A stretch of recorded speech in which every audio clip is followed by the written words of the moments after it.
What's going on, guys? Welcome back to Creators Explained, the show that explores the careers and work of those building the creator economy.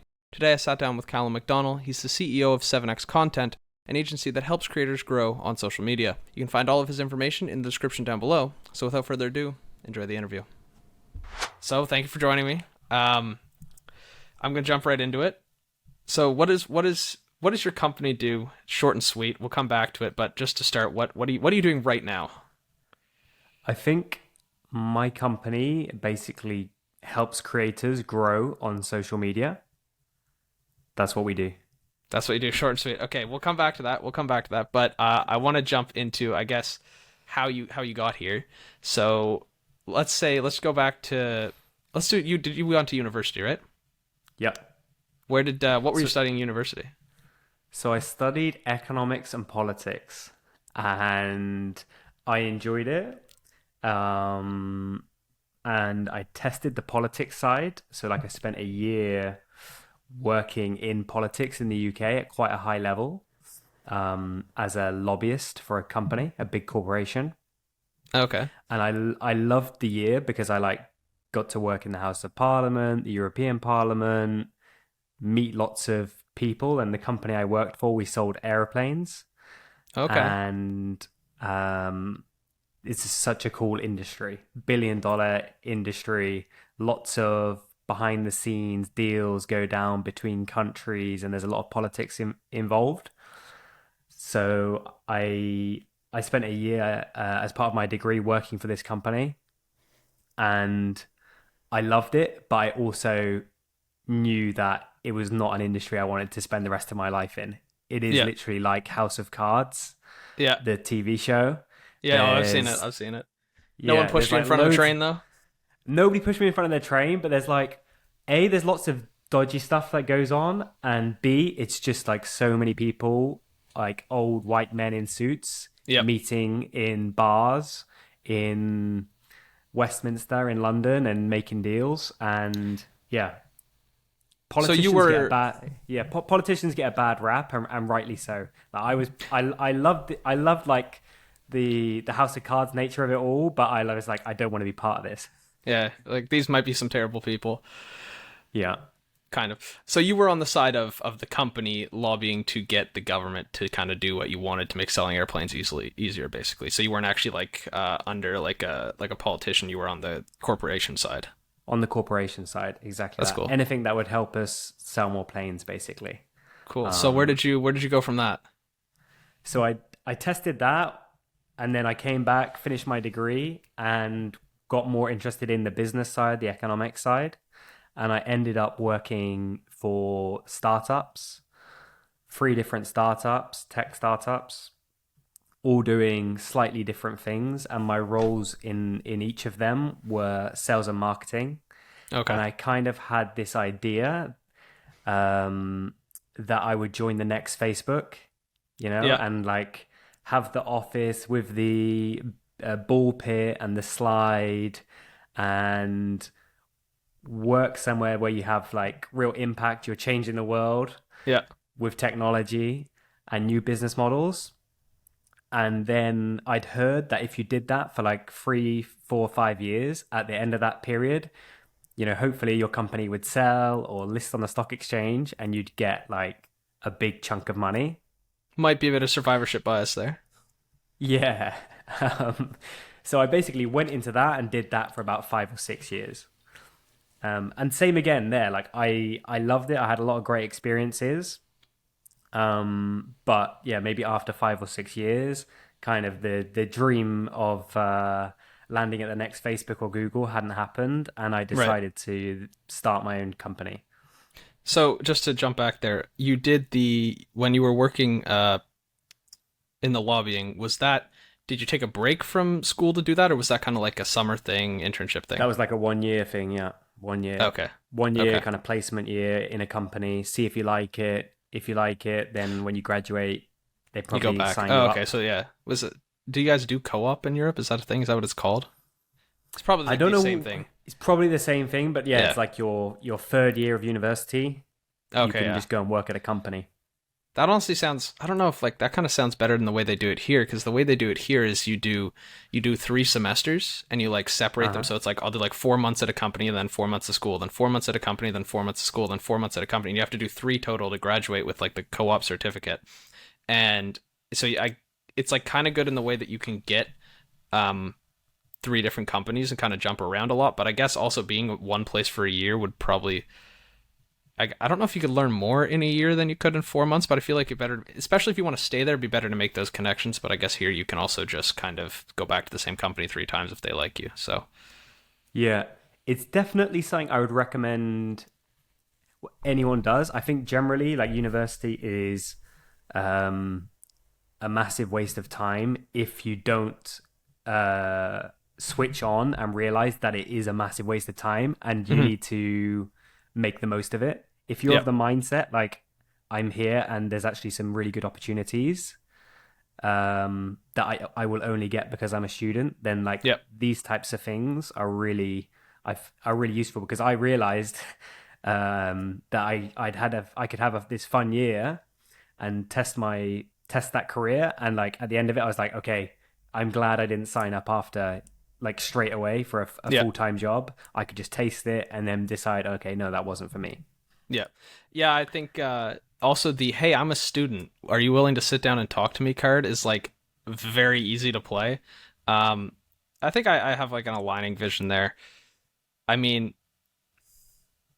I do think if you want to work in science, like if you want to go be a researcher or something, university is worth it. I don't know about business, but I think it is definitely like if you're not going to go in and come out with like $30,000 in student debt or more, like if you're in the States, good luck.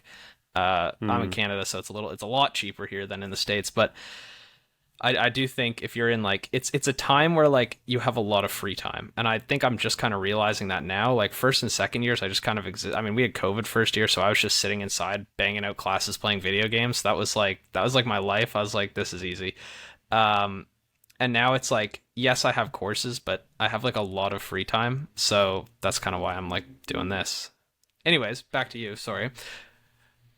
No, I was going to say like I Yeah, think go that was ahead. one of my big reflections on university is looking back. Yeah, I mean I was just there to have fun for most of it, Yeah, but I do reflect like wow, like you basically buy yourself 3 or 4 years to experiment, and and do so nothing. if you Yeah, can or use that you yeah or do nothing, or do so if you nothing. can Yeah, use so if you can use all that free time to yeah, build a business or um test other things out, like it's a great period of time because to everyone else you're at university. But if you can realize that actually that's just like a hack of like 3 or 4 years where you yeah, can test loads of things out and actually maybe get ahead of a load of people without the pressure of your parents going like, why haven't you got a full-time job? Then I yeah, think it can be a really valuable time of your life. But people don't realize that yeah. at the time. You probably think, oh, I can just party 3 4 nights a week and enjoy myself. And maybe looking back, you'll be like, oh shit, that was a lot of wasted time. Yeah. I just want to go back to something you said. I got my notes here on my phone, so that's why I'm looking down.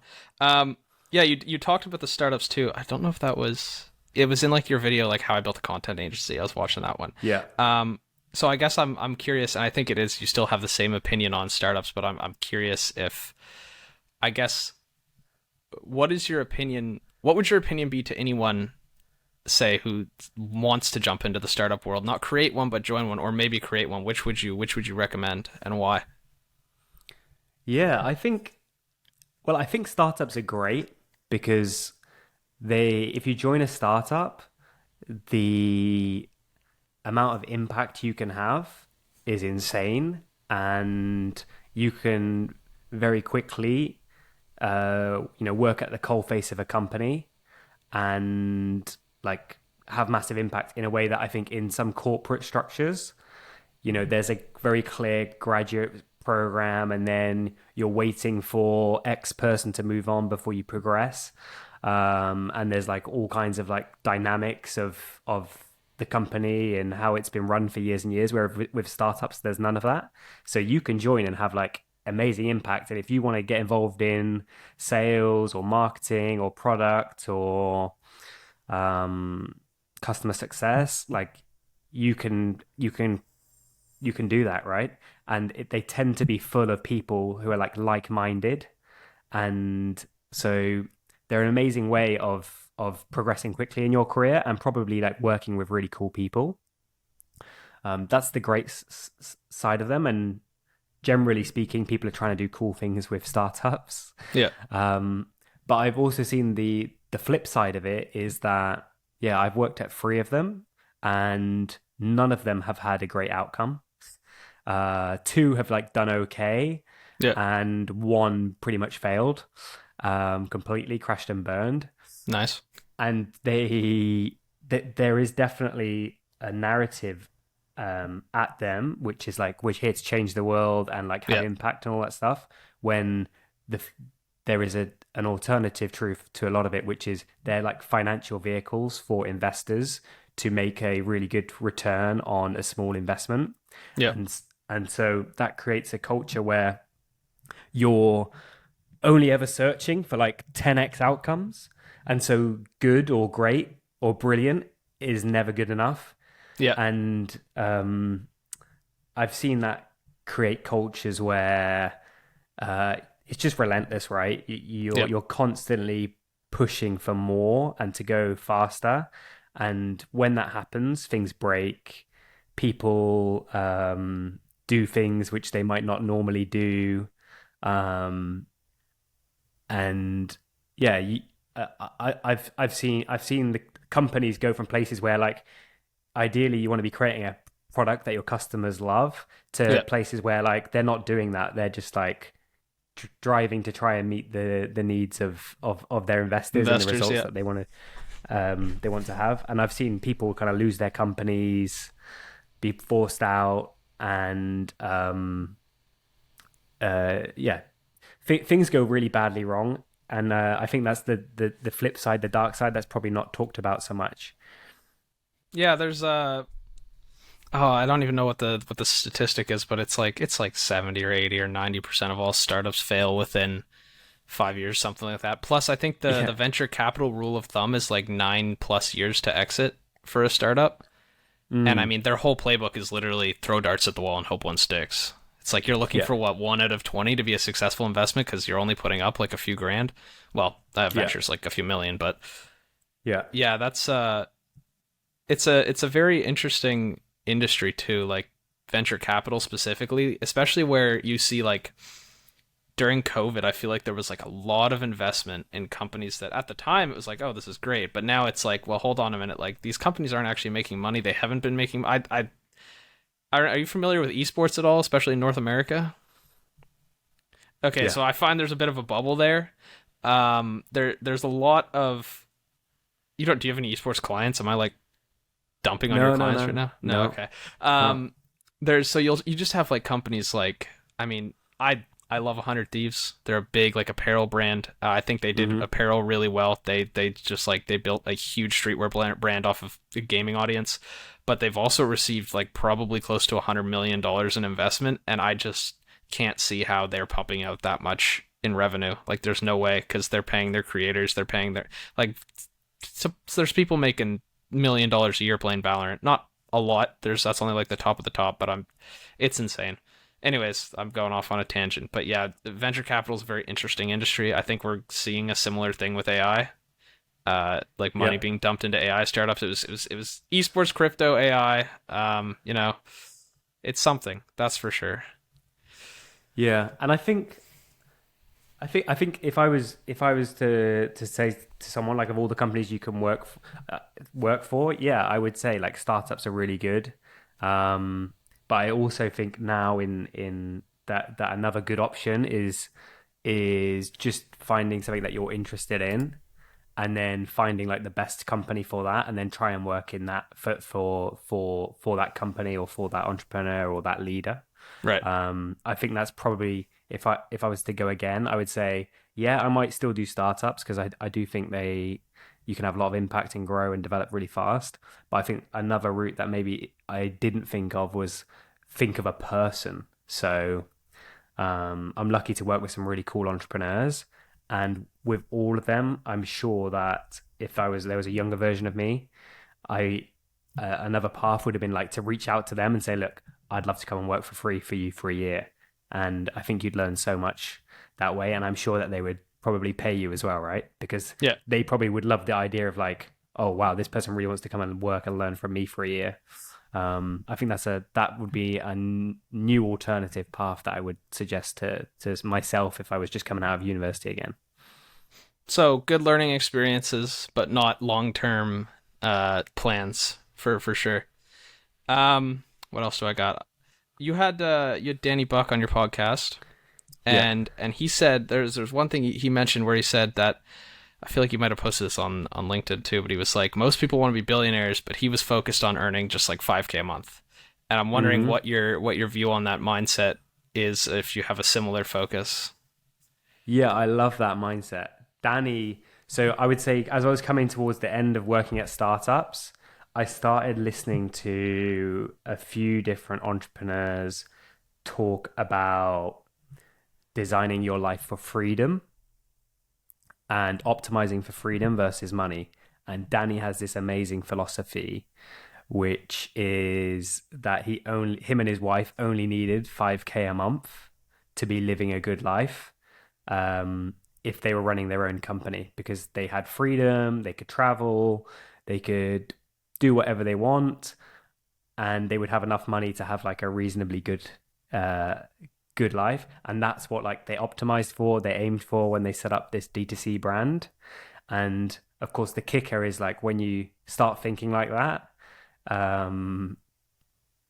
they got I'm not going to say lucky, but they then had like an awful lot of success with their brand, and he scaled it to like 20 million in revenue in 3 years, and it's still one of the fastest growing companies in the UK. So when I heard him say that and a few other people talk about optimizing for freedom, that was when I kind of came around to this idea of okay, maybe that's what I'm missing, really, is like freedom and control of your own destiny and working on something that you're really interested in. Right. And maybe, you know, in my case, I started an agency. If I could get to like a good level of income from that, then like I'd be happy. Yeah, and I think that's there's definitely like a mindset where it's like, oh, you know, be the next Zuckerberg. I don't know, be the next Elon. I don't think I'd want to be the next Elon. That guy's like killing himself to build 8 companies at a time.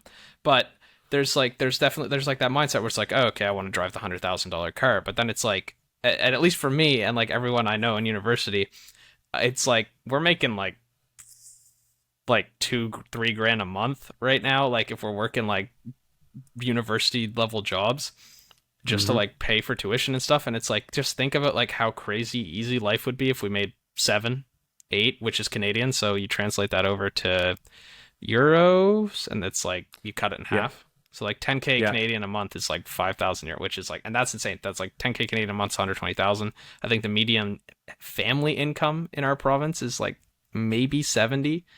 So like you're living the good life if you're making that much. And so it's like, it's definitely a good insight to be like, you don't need to make like $1 million a year. It'd be fun, don't get me wrong, but like you're making 100, you're easily, you can just jump around the world whenever you want. Like you're not going first class, but you're going. And so that's definitely that's a cool and thought experiment. I think the other thing, the other side of that is just control, right? Because when you work for someone, you have a bit of I certainly did, like you have this sense of security. And the other mindset turn for me was when I heard this guy Jack Butcher say twist it and made me realize that actually I don't have any security. I've got one employer and they determine my fate, whether I'm getting promoted, whether I'm getting a pay rise, whether I'm getting a bonus. I used to work in sales and they'd always be playing with like the cut of commission you're getting. And so you have this sense of security that you've got a job and a monthly pay packet, but actually like you've got no control actually over your earning. And so if you take your earnings into your own hands, then you do have that, right? And you can determine how much you're earning. and you can capture like most of that value rather than only capturing a small amount of it. Yeah.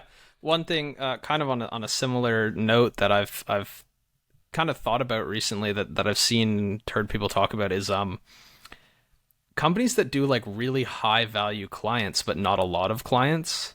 Like if you think of like say a marketing agency who takes 10% deal cut or something like that, doing, I don't know, digital, or 20% management fee for PPC, but their clients are like Fortune 500s who are giving them like $100 million to run pay-per-click. Like that's a $20 million cut, and it's pay-per-click. You can pay like 3 people and run an entire company's thing. So that's kind of like a similar notion I've thought about, like getting high value clients. It's like a similar thing with companies in cities that work for, like, let's say you're a cleaning company and you go to people's homes and clean their houses. Well, what if instead you got a client that's like a business with an office building, and you're still just cleaning one building, but you don't got to travel as much, and they're probably going to give you a ton of money because it's a company, not like someone trying to save money and live in their house. So a similar aligned thing, I think, kind of. I mean, yours is more of like a, they can merge, but just something that pops in my head. Yeah. Yeah, it's super interesting. I think about this now, right? So my agency's been going a year, Right. and it's like, what direction do you go? Do you work with just like 4 or 5 people really closely, really high value, and expand what you do with them, or do you like go to 10, 20 clients and expand? What do you think? What is your thought on that? I think the fewer clients is better, and I've been surprised by how deep you can go with one client. I don't know. I think there's this idea that like, oh yeah, you can sign up like 10 people at $3,000 a month, and then you're at 30K a month, but then you've got like 10 clients to manage. Yeah, and then or you can just sign one at 30, and it's like, yeah, exactly. Yeah.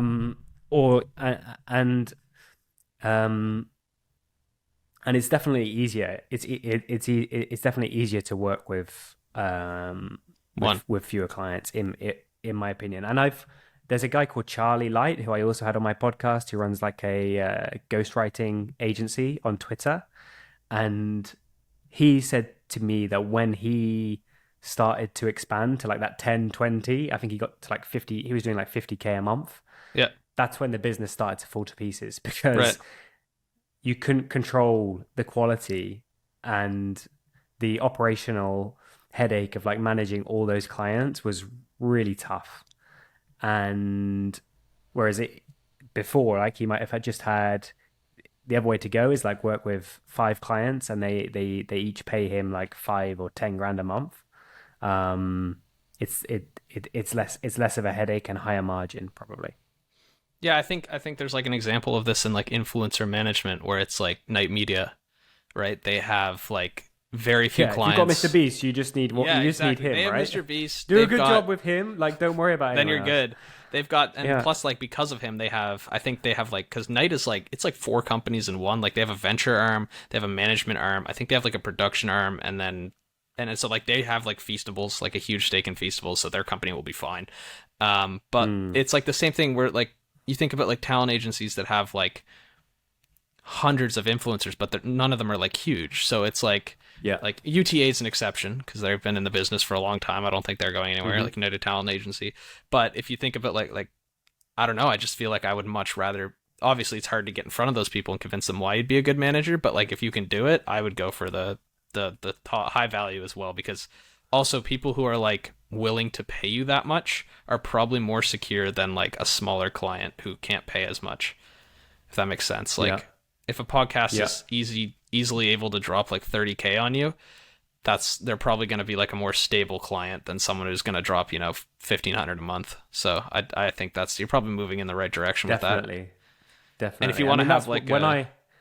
Yeah, when I initially started, I was like, okay, I'm going to do a productized service. I don't know if you've heard of this, where basically like every client gets the same thing from you, right? And they can sign up on the website, and it's like they're buying like a subscription to the gym. They sign up, $1,500 a month. They get these many deliverables each month. The problem is with these productized services is exactly that, right? It's it's a commodity that you're selling. It's low value, and so you need a lot of them. Yeah. And I would find like people would do that for like 2-3 months, and then some kid in India would send them a message and say, "I'll do the same thing for you for like $600." And the value is lost. Whereas, if you can start building a relationship with someone and really get into the strategy of their content, which is what I like to do and my team likes to do, then you're like providing so much more value. And then you capture it. And I ultimately, I think it's more fun as well. Yeah. To be like working one-on-one with creators. I guess it depends on what your aims are and your goals are. Yeah, I think that's I mean, from my years of experience, I think that's the the right way to think about it. If you're like anyone can be a cookie cutter, hire some dudes on Fiverr and make them do stuff, but if you're like, hey, we're gonna work very closely with you, like hand in hand, grow your brand, we're not just gonna like shoot you off clips, that's the way to go, I'd say. Yeah. The challenge is like, one thing, I don't know if you're on like money Twitter, what they call money Twitter, but like you will see these people who do these threads of like, oh, I'm making this much money a month doing this productized service or that kind of productized service, and I'm pretty sure like 95% of it is bullshit. Oh, it drives me up the wall. I can barely open Twitter anymore. It's gone so downhill. I think there's like a similar thing on LinkedIn too, where I feel like there's a lot of posting on LinkedIn where it's like you're just doing this, like you're full of horseshit. So I've tried to keep my posting like less, but like things I'm like like I posted yesterday with like this guy named Everyday Astronaut. I was like, I like everything I'm saying here, I truly and honest to God believe in, and I think this is a really dope channel that people should look at. But like there's like just totally people who are just like, it's definitely worse on Twitter. I know what you mean, where it's like, hey, I'm making this much doing this. I'm like, then why are you asking me to subscribe to your course? Like if your business is making this, go work on your business. Don't sell me a course. Like, yeah. There's a lot of that. A lot of that. And the worst thing is like a lot of them are surprisingly big accounts because everyone wants to get rich quick with not a real thing. Right. So yeah, I think I feel like the truly successful people that you want to listen to are not the ones selling you a course. That's just kind of how it goes. But yeah, that's good old. I like. Do you follow Jack Rains? I don't know. Okay, he's got a good. He goes on LinkedIn and he makes like he just shit posts on LinkedIn. So he makes like these like super satirical LinkedIn posts, but like the most wild stuff, like to show how much I love America on the 4th of July, like, or before I had a job interview at like Lockheed Martin or something, I like slammed back 4 beers and ran a quarter mile or something like that. And like there are people on LinkedIn who fully believe he's being completely honest with it because it's LinkedIn. No one does that on LinkedIn. So like you'll have like, and he's talked about this before, where like it's LinkedIn, so if a connection replies to something, like your whole feed says that. So you'll have like 3 people who will be like actually like kind of important people at companies who'll be like, you're like, this is the dumbest thing I've ever heard, why would you ever actually seriously do this? Like I think he talks about like literally committing insurance fraud to like save money a year, or like taking like 9 remote jobs. Like it's anyone with like a sense, like common sense is like, this is a meme. But he has a newsletter, and he does have a course, but it's a newsletter course, and his newsletter has like 40,000 subscribers. So I think the rule of thumb should be, if they've done it, listen to them. If they're just saying they've done it and there's no proof they've done it, don't listen to them. But yeah, he's pretty cool. Agree. He's like the money Twitter guy that's like, money Twitter's full of shit. Just go like invest in index funds and you'll be fine. All right. Well, let's jump back into, I kind of veered us off course there. So you're off the startups, and you decide to found 7X. Do you call it 7X? Yeah, 7X. It's a dope name. What was that process like? The process was looking back, like you can always connect the dots and it seems quite easy. Right. But the rough process was, I loved content, loved podcasts, and I saw that the internet was going to like video and TikTok and Reels, and I'd started to see a few of these podcast clips going viral. And at the time, the startup I was at had 2 podcasts, and so I was thinking about podcasts and how do you market them. And I thought, okay, maybe if we cut them up into videos and then post them on TikTok and Instagram and YouTube Shorts, like we could blow up some podcasts. So I reached out to a couple of entrepreneurs in the UK who had podcasts or wanted to build their personal brands. So there's a guy called Lewis Morgan who founded Gymshark, and he had a podcast. So I said, let's test my theory with some of your clips and see if it works. And the other person that I tested it with was Danny Buck, the founder of Crafted, who he didn't even have a podcast, but he had lots of he'd appeared on quite a lot, and I knew that he wanted to build his profile on TikTok because he was new to the platform. So essentially got these two people, tested the theory of cutting up their podcast appearances, and really quickly, like in the first couple of weeks, we started getting results. So, you'd have like one TikTok go viral and it'd do like 300, 400, 500,000 views. Yeah. And it was like that, oh shit moment, like sounds like this could work.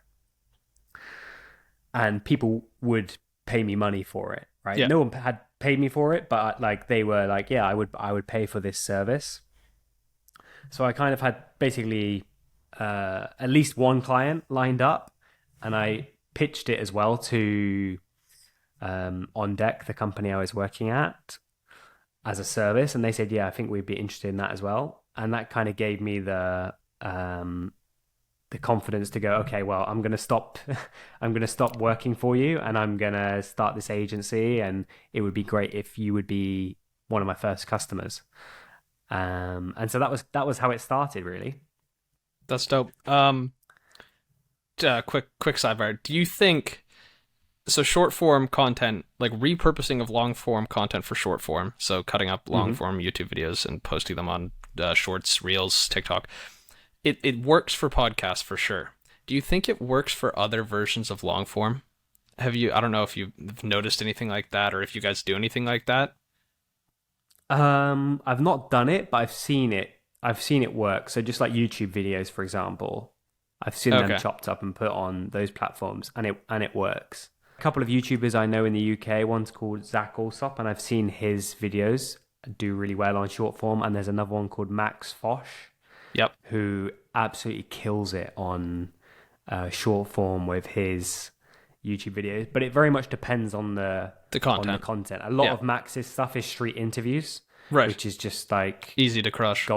Gold on short form. It just works. It works on short form anyway. So if you can make a long form video and then put that on there, I think a lot of like depends on the format, but certain ones definitely lend themselves to being chopped up and put on there.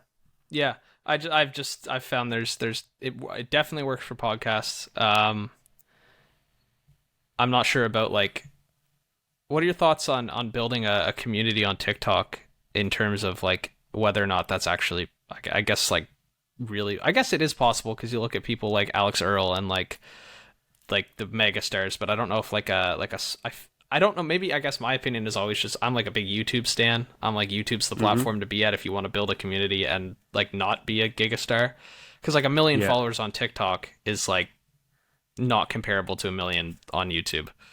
So what are your thoughts on that? On what platform? Actually, that's a better question. What platform would you build on if you had to pick one? I think YouTube, and I think this year I want to build on YouTube. I think it's the best platform. But I spend a lot of time on Twitter because I love the people that I follow on there. Right. And I think Instagram is a good platform. It has good use. And TikTok, I think, is so interesting because I completely agree. I see with my clients how it's not sticky. Like once you get a follower, does that follower see your content again?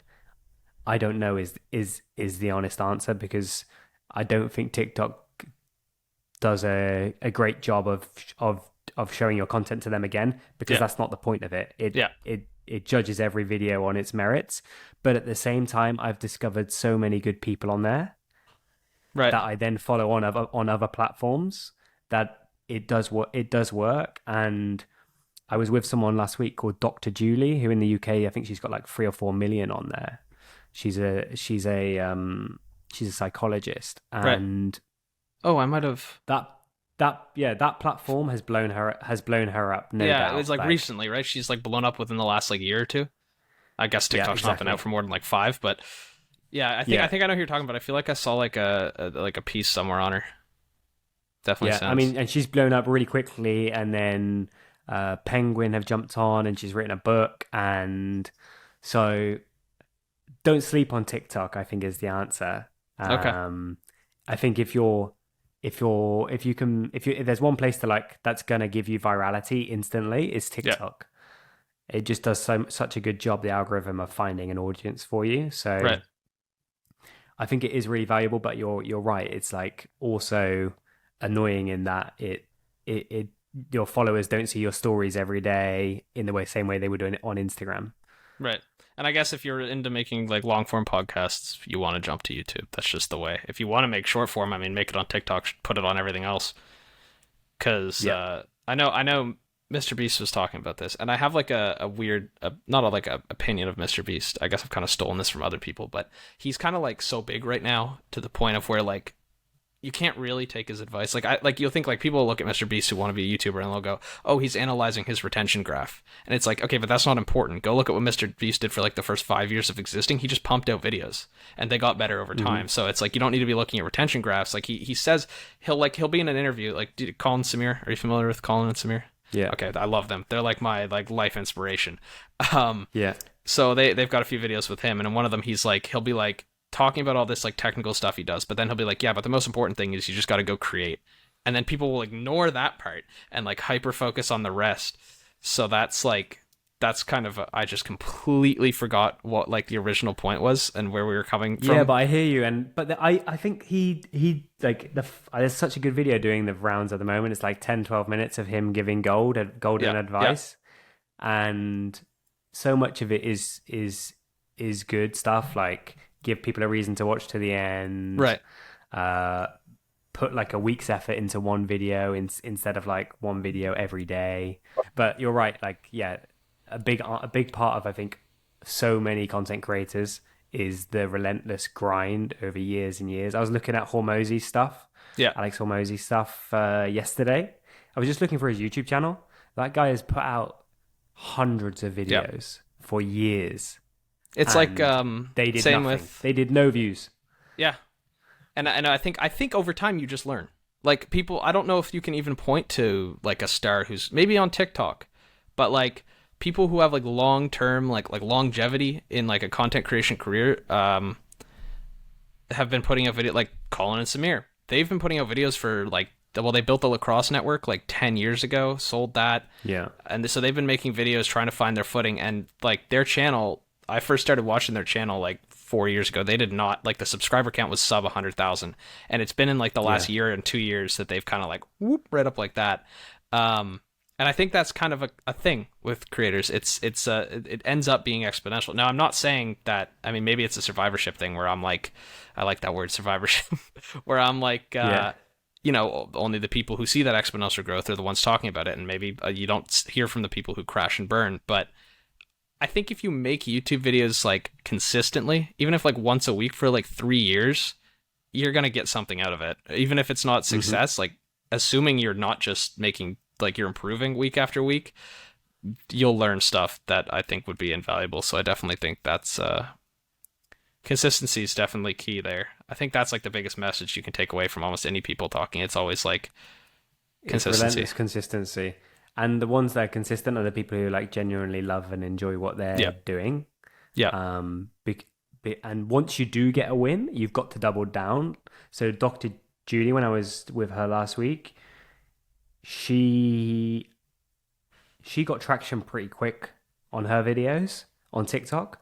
But then for a year, she was just relentless every night. Yeah. Creating videos, and her and her husband are up until like 2 a.m. every night making these videos. And to anyone else who's just watching them, you're like, oh, she's just doing this in her spare time. Just stand in front of the camera. Yeah, like knocks this together in like 10 minutes. No, like she was like spending hours every night putting together the next day's video.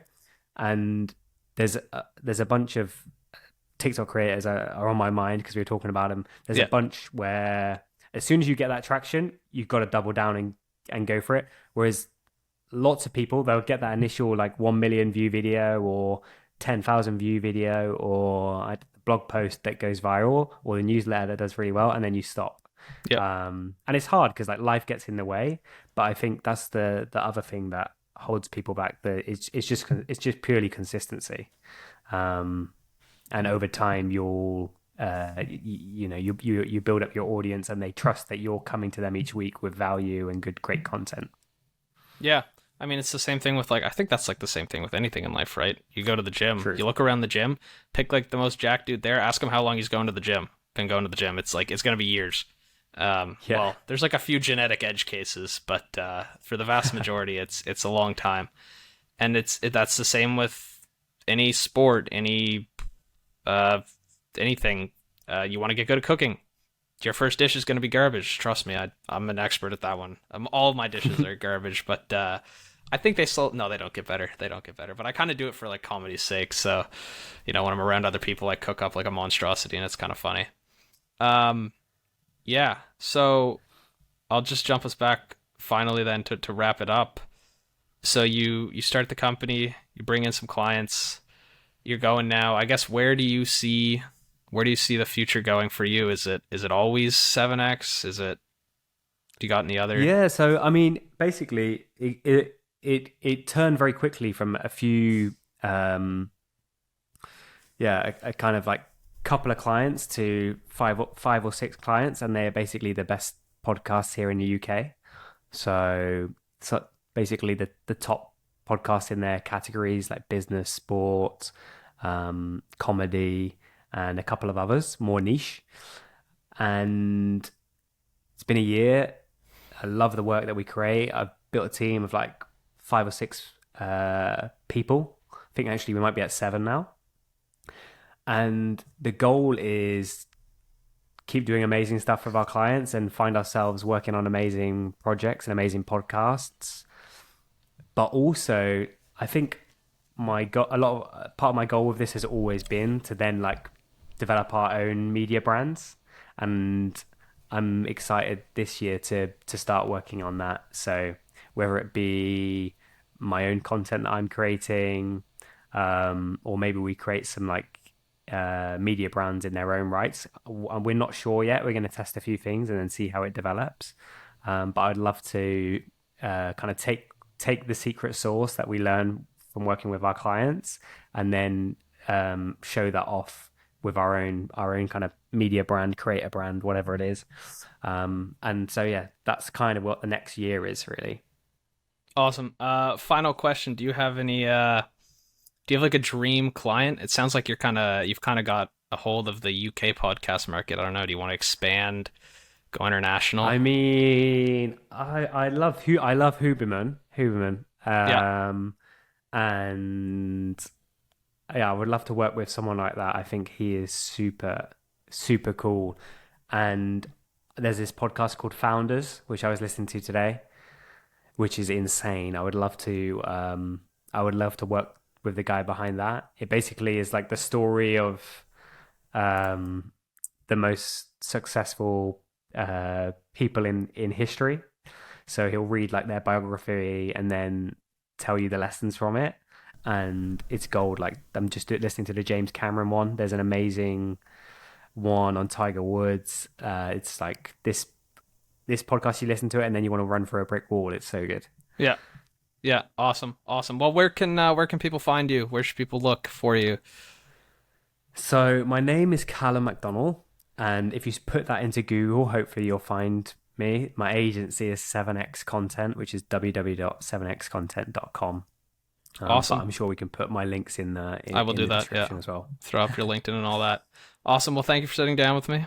Nice one. Thanks, Aidan. It was really cool. Awesome.